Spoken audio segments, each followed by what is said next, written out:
Ya, Assalamualaikum warahmatullahi wabarakatuh. Waalaikumsalam warahmatullahi wabarakatuh. Ya, silakan ketua kelasnya dipimpin berdoa terlebih dahulu ya. Di tempat duduk, siap gerak berdoa mulai. Bismillahirrohmanirrohim. Raditu billahi robba wa bil islami dina wa bi muhammadin nabiyya wa rasulah. Rabbi sidni ilma warzuqni fahma, amin. Selamat pagi anak-anak ibu semuanya. Pagi Bu. Ya, bagaimana kabarnya hari ini? Alhamdulillah sehat. Ya, ibu absen terlebih dahulu ya. Anggi, Hadir Bu. Beben, Hadir Bu. Cinda, Hadirah Bu. Deka, Hadir Bu. Erna. Hadirah Bu. Ya, alhamdulillah semuanya berangkat ya. Ya.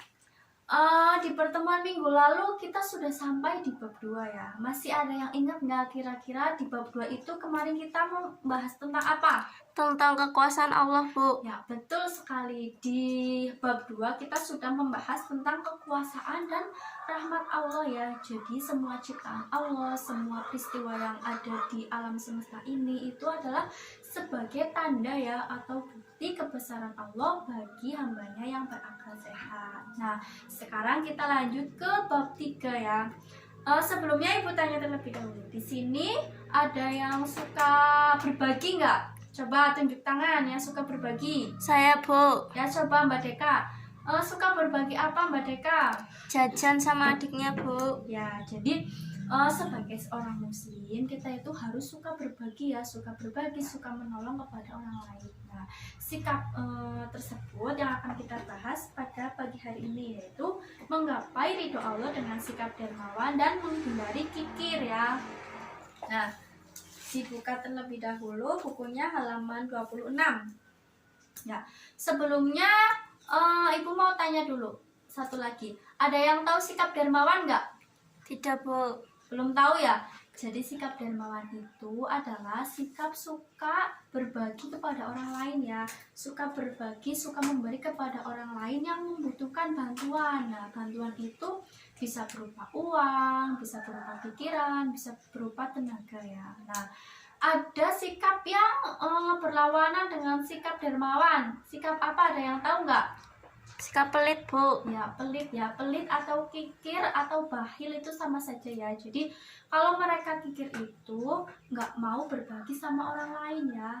Kalaupun mereka punya uang, uangnya itu hanya untuk dirinya sendiri. Nah, jangan sampai kita memiliki sikap kikir ya. Nah, di materi ini setelah nanti kita membahas materi hari ini, diharapkan kalian itu bisa mengartikan Quran surat dalam Al-Quran dan juga hadis yang berkaitan dengan sikap dermawan, kemudian mampu menjelaskan isi kandungannya, mampu mendemonstrasikan hafalannya, kemudian yang terakhir mampu mengaitkan isi kandungannya dengan fenomena sosial yang ada dalam kehidupan sehari-hari.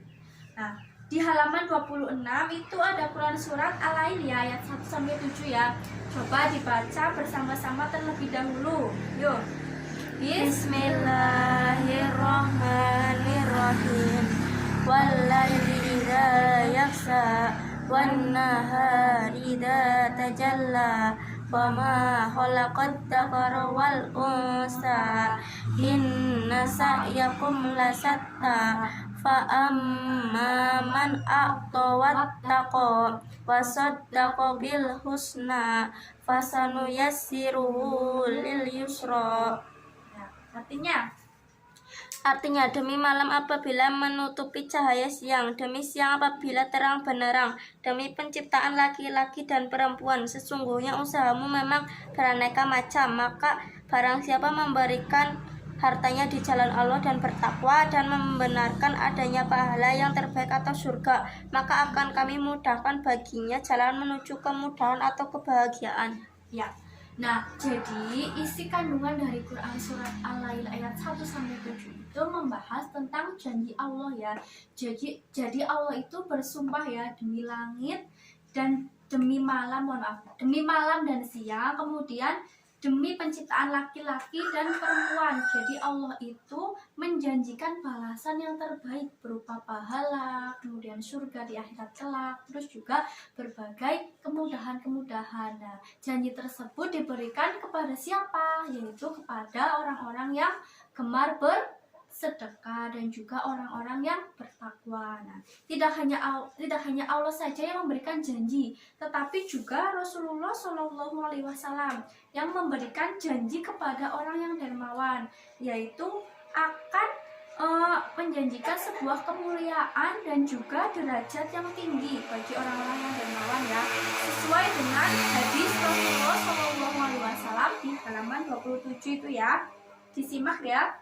An Abi Hurairah an Rasulullah Shallallahu Alaihi Wasallam qala ma naqadat shadaqatum min mali wa ma zadallahu 'abdan bi'afwi illa 'izza wa ma tawadu'a ahadun lillahi illa rafa'ahullah. Nah, artinya itu dari Abu Hurairah radhiyallahu an bahwa Rasulullah Shallallahu Alaihi Wasallam bersabda, tidaklah sedekah itu mengurangi harta dan tidaklah Allah Subhanahu Wa Taala menambah bagi seorang hamba dengan pemberian maafnya kepada saudaranya kecuali kemuliaan di dunia dan di akhirat, dan serta tidaklah seseorang merendahkan diri karena Allah Subhanahu Wa Taala kecuali dia akan meninggikan derajatnya di dunia dan di akhirat. Itu hadis riwayat Muslim ya.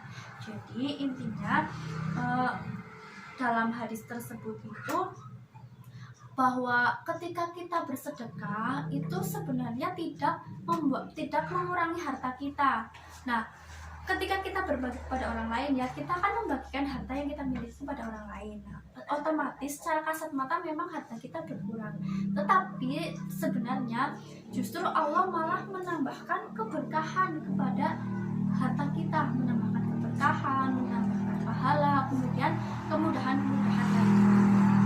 Itu tentang janji Allah dan Rasulnya kepada orang yang dermawan ya. Yang selanjutnya itu ada ancaman Allah bagi orang yang bakhil. Nah, itu ada di surat Al-Lail ayat 8-11 ya. Coba ada yang berani membacakan nggak? Saya, Bu. Ya, coba Mbak Erna.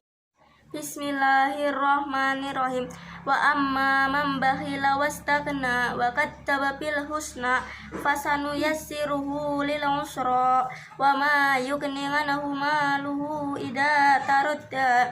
Artinya, dan adapun orang yang kikir dan merasa dirinya cukup atau tidak perlu pertolongan Allah serta mendustakan pahala yang terbaik, maka kami akan mudahkan baginya jalan menuju kesukaran atau kesengsaraan, dan hartanya tidak bermanfaat baginya apabila dia telah binasa.